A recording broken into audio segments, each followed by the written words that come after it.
Assalamualaikum warahmatullahi wabarakatuh. Perkenalkan, saya Munadil Nabila, jurusan Pendidikan Agama Islam dari kelas I.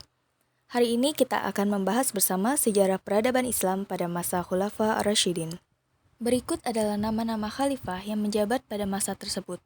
Namun, sebelum kita mengkaji lebih lanjut, kita akan memahami sedikit pengertian dari Khulafa ar-Rasyidin.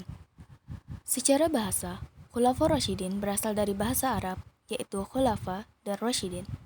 Khulafa merupakan jamak dari kata khalifah yang memiliki arti pengganti atau pemimpin, sedangkan ar-Rasyidin memiliki arti yang mendapat petunjuk.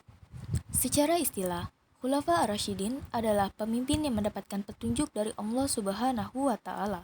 Mereka merupakan orang-orang pilihan yang ditunjuk sebagai pemimpin dan kepala negara untuk menggantikan Rasulullah SAW dalam menjalankan tugas kenegaraan dan dakwah serta ajaran Rasulullah, kecuali tugas kenabian beliau, karena Nabi Muhammad merupakan Nabi dan Rasul yang terakhir. Selanjutnya kita akan membahas mengenai khalifah yang pertama, yaitu Abu Bakar As-Siddiq. Nama lengkap beliau adalah Abdullah bin Utsman bin Amir bin Ka'ab bin Sa'ad At-Taimi Al-Quraish.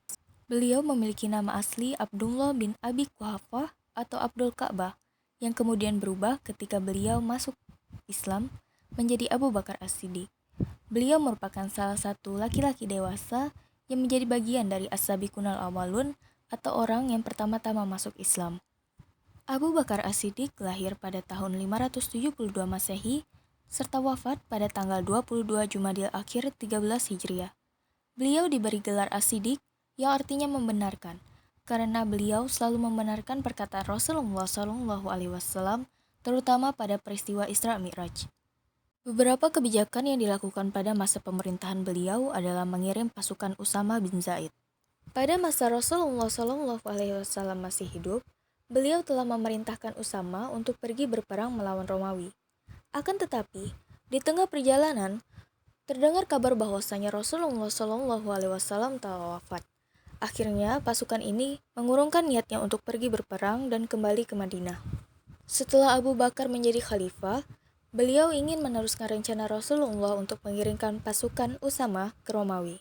Akan tetapi, hal ini sempat ditolak oleh Umar karena alasan kestabilan keamanan di Madinah. Namun, Abu Bakar tetap tegas untuk mengirim pasukan ini untuk pergi ke Romawi. Pada akhirnya, pasukan kaum muslimin yang dipimpin oleh Usama berhasil mencapai kemenangan gemilang. Jumlah pasukan yang terbunuh tak terkira banyaknya. Rampasan perang yang mereka sita juga tidak sedikit, disertai sejumlah orang yang ditawan. Kebijakan selanjutnya adalah memberantas nabi palsu, kaum ridah, dan orang yang tidak mau membayar zakat. Sebenarnya, permasalahan-permasalahan ini telah ada sejak Rasulullah SAW masih hidup. Akan tetapi, hal ini semakin menjadi-jadi ketika Rasulullah wafat.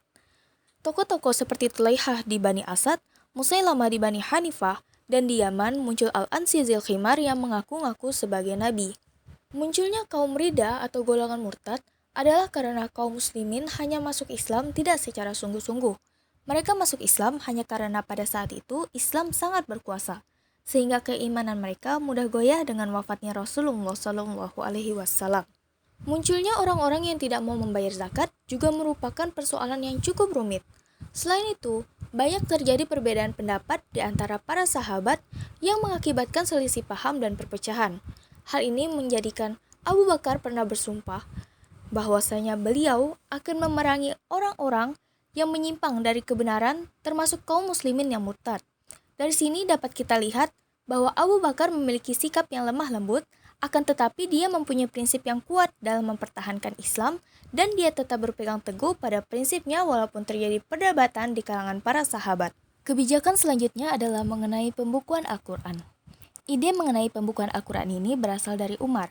Ide ini muncul karena keprihatinannya terhadap banyaknya penghafal Al-Quran yang meninggal dunia dalam Perang Yamamah. Untuk mewujudkan idenya ini, Umar melakukan dialog dengan Abu Bakar karena beliaulah pemimpin tertinggi pada saat itu. Pada awalnya, Abu Bakar tidak setuju dengan ide Umar, dengan alasan Rasul tidak pernah memerintahkan untuk membukukan Al-Quran, dan Abu Bakar tidak mau melakukan sesuatu yang tidak dianjurkan oleh Rasulullah. Setelah terjadi dialog yang cukup panjang, akhirnya Khalifah Abu Bakar setuju dengan ide Umar. Untuk merealisasikan program ini, Khalifah Abu Bakar memanggil Zaid bin Sabit untuk mengumpulkan Al-Quran. Pada awalnya, Zaid juga tidak menyetujui ide ini. Dia beralasan seperti yang disampaikan oleh Abu Bakar. Namun setelah berdialog, akhirnya diputuskan untuk membukukan Al-Quran dan orang yang diberi tugas untuk itu ialah Zaid bin Sabit. Selain itu, perluasan wilayah yang terjadi pada masa Abu Bakar As-Siddiq adalah Damaskus yang dipimpin oleh Panglima Yazid bin Abu Sufyan, Homs yang dipimpin oleh Abu Ubaidah bin Jarrah, Palestina yang dipimpin oleh Panglima Amr bin As, dan Yordania yang dipimpin oleh Panglima Surahbil. Khalifah yang kedua adalah Umar bin Khattab. Bernama lengkap Umar bin Khattab bin Naufal bin Abdul Uzza. Beliau lahir pada tahun 581 Masehi dan wafat pada tahun 23 Hijriah. Beliau memiliki kecerdasan yang luar biasa sehingga diberi gelar Al-Faruq, yang berarti yang membedakan yang baik dan yang buruk. Umar bin Khattab diangkat menjadi khalifah sesuai dengan wasiat dari Abu Bakar As-Siddiq. Hal ini ditujukan untuk menghindari perselisihan tentang siapa yang akan menjadi pengganti khalifah selanjutnya. Kebijakan pertama yang dilakukan oleh Umar bin Khattab pada saat menjabat menjadi khalifah adalah mengganti panglima pada Perang Yarmuk. Kemudian beliau mendirikan Baitul Mal, menetapkan gaji pegawai dan uang resmi negara, serta membentuk beberapa lembaga peradilan. Selain itu, pada masa inilah beliau menetapkan penanggalan kalender Hijriah. Perluasan wilayah yang terjadi pada masa Umar ibnu Khattab antara lain Damaskus pada 635 Masehi, kemudian Syria, lalu Mesir dan Iskandaria pada tahun 641 Hijriah, Al-Qadisih pada tahun 637 Hijriah, dan Persia pada tahun 641 Hijriah. Kemudian pada masalah ijtihad, ternyata Khalifah Umar telah mencontohkan dengan melakukan ijtihad tentang hukum-hukum Islam. Ijtihad hukum yang mencakup tidak melaksanakan hukuman potong tangan terhadap pencuri demi membebaskan dirinya dari kelaparan, menghapuskan bagian zakat bagi para mu'alaf karena mereka merupakan orang yang dibujuk hatinya karena baru masuk Islam, kemudian menghapuskan hukum mut'ah atau kawin sementara yang sebelumnya diperbolehkan. Inti dari semua perubahan peraturan tersebut adalah untuk kepentingan dari kemaslahatan umat Islam. Perluasan wilayah yang dilakukan secara terus-menerus juga melakukan perkembangan terhadap ilmu pengetahuan, sastra, dan arsitektur. Di dalam Islam, dunia arsitektur dimulai dengan dibangunnya masjid. Selain menjadi tempat ibadah, masjid juga digunakan sebagai pusat kegiatan dan pembelajaran. Pada masa Umar ibnu Khattab, masjid yang telah dibangun antara lain Masjidil Haram, Masjid Nabawi, dan Masjid Al-Atiq. Selanjutnya adalah khalifah yang ketiga yaitu Utsman bin Affan. Beliau bernama lengkap Utsman bin Affan bin Abu al-Ash bin Umayyah bin Abdi Syams bin Abdi Manaf bin Qusay bin Kilab, lahir pada tahun 574 Masehi. Utsman merupakan sahabat Nabi yang pemalu dan dermawan. Selain itu, beliau mendapat julukan Dzun-Nurain yang berarti memiliki dua cahaya. Hal ini dikarenakan kedekatannya Utsman dan Rasulullah yang sangat akrab, sehingga Rasul mengawinkan beliau dengan putrinya yang bernama Ruqayyah. Setelah Ruqayyah meninggal, kemudian beliau mengawinkannya dengan Ummu Kulsum. Utsman bin Affan terpilih dan menjadi khalifah diangkat dari 6 orang calon yang ditunjuk oleh Khalifah Umar menjelang waktu wafatnya.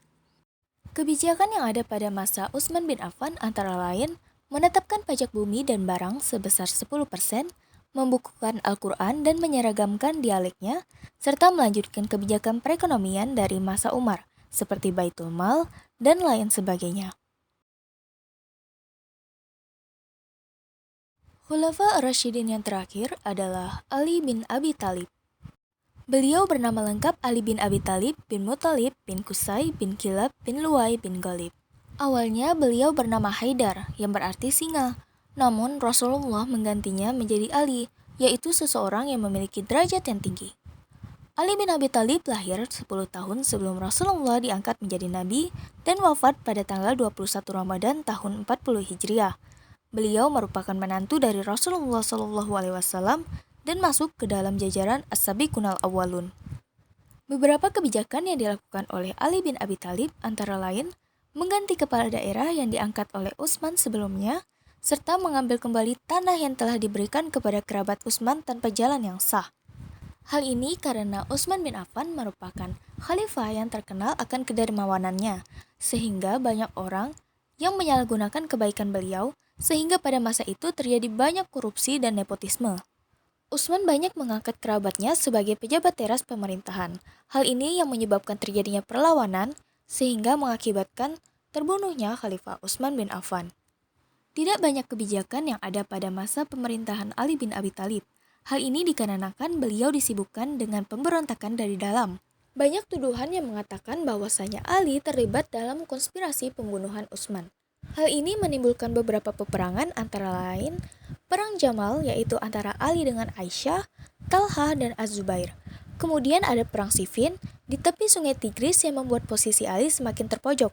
Pada akhirnya, tentara Ali terpecah menjadi dua, yaitu golongan yang keluar dari Ali disebut golongan Al-Khawarij. Dan timbullah perang segitiga antara Ali, Al-Khawarij, dan Muawiyah. Kemudian, Ali bin Abi Thalib meninggal pada pertempuran ini, yang menyebabkan berakhirnya masa dari Khulafa ar-Rasyidin. Demikian presentasi yang dapat saya sampaikan. Maaf apabila ada kesalahan. Jika ada kritik, saran, atau pertanyaan, akan kita diskusikan bersama. Terima kasih. Wassalamualaikum warahmatullahi wabarakatuh.